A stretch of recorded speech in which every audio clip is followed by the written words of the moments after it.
Now I'm back. We had some technical difficulties, but I'm back. I'm here. Listen, it's Jesus from the Stephen Jesus Show. Yes, I wasn't on the show. I get it. I apologize to all you fans out there. You guys are amazing, great people. But listen, there's been some nonsense going on. I mean, Jeff De La Rosa having Andy Dalton in his top 3 at quarterback after one game. Slow your roll there, son. Slow your roll there. And Steve, you actually allowed that on the show? What is wrong with you? Listen, I'm going to do it. I'm going to give you guys the correct picks, the correct settings. Let's just get right to it. Because, I mean, let's just be real. Jeff was way off. Way off. And I got love for Jeff because, hey, Sport and Debate, sportanddebate.com. Listen, without them, there is no show. But I had to make it just a quick live show for you guys and just respond and let you know the real picks. Number 1 quarterback you should be looking at, obviously, is Aaron Rodgers going against San Francisco. He's going to do it again. He's going to continue to play well. He is the man. Number 2, Andrew Luck going against Jacksonville. Now, I know, Jesus, what are you talking about? He's due. He is due. Okay, Dante Moncrief is starting to play well. He's going against Jacksonville. I promise you guys, if he doesn't do it against Jacksonville, I'm done. But give him one more week before you go ahead. And lastly, give me Carson Palmer once again in my top 3 going against St. Louis. He's going to play absolutely amazing. Go with it. As for Andy Dalton, top 3 quarterback, if anybody who watched that game knows, you know, there was a lot of misconceptions on the show about A.J. Green. He just kept throwing over and over again. Not over and over again. He threw to A.J. Green in the 4th quarter a lot. In the first 3 quarters, A.J. Green was nowhere to be found. The whole first half, he was nowhere to be found. So what are you talking about? He kept throwing over and over again to him. Listen, fans, I will always feed you the truth. Jeff De La Rosa is an amazing sports guy. But I had to come on this show. I had to respond. I'm going to keep going. Let's go to the running backs. Number 1 is Matt Forte against Oakland. Now, I'm just telling you guys, I've been hearing rumblings that the Bears are listening to offers for Matt Forte. And he may be moved before the trade deadline. But he's still a Bear.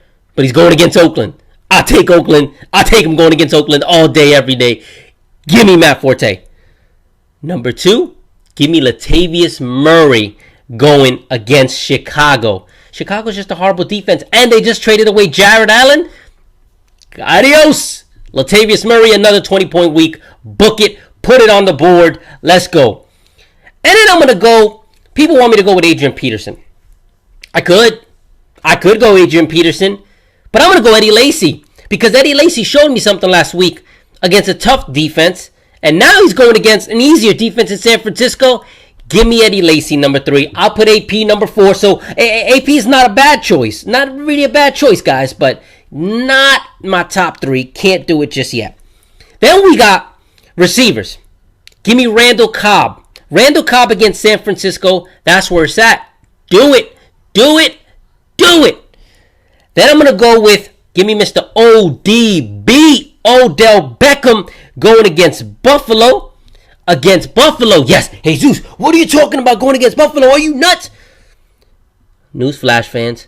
Buffalo is ranked number 30th against fantasy wide receivers. Give me ODB all day, every day. And then number 3, nobody's talking about this. I don't understand why people just keep overlooking this man. Brandon Marshall is legit. Brandon Marshall is the truth. Go with Brandon Marshall. Give him the ball. Let him ball out. Tight ends. Give me Jimmy Graham. Jimmy Graham against Detroit. That's where it's at. I mean, Detroit's one of the worst defenses against tight ends in the league. It will continue this week. I think Seattle's finally finding a way how they could use him. They're going to do it. Then I got Martellus Bennett against Oakland. I told you guys, I don't like Oakland's defense. I really don't. Give me Martellus Bennett. He's going to ball out.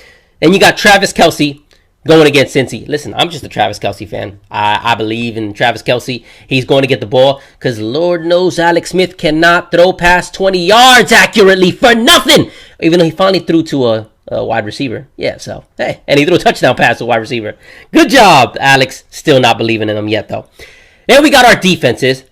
You guys know Steve is better than me at defenses. I'll admit it. I'll freely admit it. But I disagree with some of his picks. I'm going number 1, the Colts defense against Jacksonville. Jacksonville will make mistakes, which Colts will take advantage of. Number 2, we really not talking about the Broncos defense, one of the best fantasy scoring defenses in the league, and we're not talking about them going against Minnesota. Did anybody watch Teddy Bridgewater last week? Exactly. Give me the Broncos number 2. And then I'm going to take the Panthers defense against the Rams.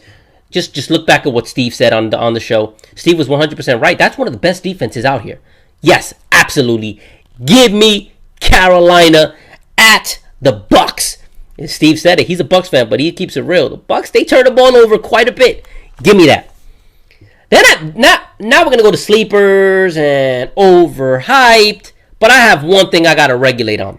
Steve had the nerve to go on the show and say, I was right, Jesus was wrong. Where's Jesus about Calvin Johnson? Did we specify whether it's PPR or non-PPR? Because he was right in non-PPR. I was right in PPR. Calvin Johnson had 15 points. 15 points in PPR. They threw the ball a whole bunch to him. So don't give me that whole, Jesus was wrong. Because Jesus wasn't wrong. Neither were you, Steve. Because again, there's 2 different types of league. Are we talking PPR? Are we talking non-PPR? With that being said, let me continue on. Sleepers. I said you guys, Latavius Murray, go with him. Play him. He's a number 1 fantasy back this week. I'm going to take Phillip Rivers also as my sleeper against Cleveland. He will bounce back, and he's going to bounce back in a strong way. Steve is starting to convince me on Keenan Allen. I think I'm buying on the hype. Not just yet, though. Give me another week. And then I'm going to go with Jones, running back, Matt Jones from Washington, going against Philly. Listen, he had a bad game against the Giants, but they like Mr. Jones out there in Washington. They like him a lot. He's going to get the ball. He will score a touchdown. Go with Matt Jones this week. That's a nice sneaky play. People are kind of down on him after what happened last Thursday. Go with him. Overhyped. Calvin Johnson. I know. I was just getting on Steve. But this isn't because Calvin Johnson's not a good player. Calvin Johnson's going against Seattle. And Seattle's a tough pass defense, as we all know. Mr. Camp Chancellor's back. Yeah. You're not going to sit Calvin. Obviously, you can't. But lower your expectations, because whether it's PPR, non-PPR, it's going to be hard to get double digits from him. You got to hope he gets that touchdown. Arian Foster. Yeah. Because I'm looking at a lot of analysts out there, and they're talking about Arian Foster is going to get double digits. He hasn't even been declared to play yet. Now, granted, I do think he does play, even though he's a game-time decision, but they're not going to give him 30 carries right off the bat. It's not going to happen. It's not going to happen. So if you have Arian Foster, obviously you have to play him. Temper expectations. He's not going to ball out that crazy. And then lastly, Russell Wilson. I heard somebody from the previous show talk about he's a top 3 quarterback. Russell Wilson is not a top 3 quarterback. He never has been a top 3 quarterback. He never will be a top 3 quarterback. I don't know how anybody in their right mind could say he's going to be a top 3 quarterback because, you see what Peyton Manning just did to Detroit. Did you watch the game? Because if you watch the game, Detroit actually played pretty good defense there. Not a top 3 quarterback. Overhyped. Do not play him as expecting top 3 numbers. You're going to play him expecting top 10, hoping for top 5, but you're realistically expecting top 10. That's my overhype. Those are my picks. A lot of nonsense on that show. I love those guys, though. Without them, listen, there wouldn't be shows. They looked out for me. They covered for me. I'm all about that. Salute to you, brothers. But I had to come in here and give you my picks. That's our show. Everybody stay safe. Be safe. We out. Peace.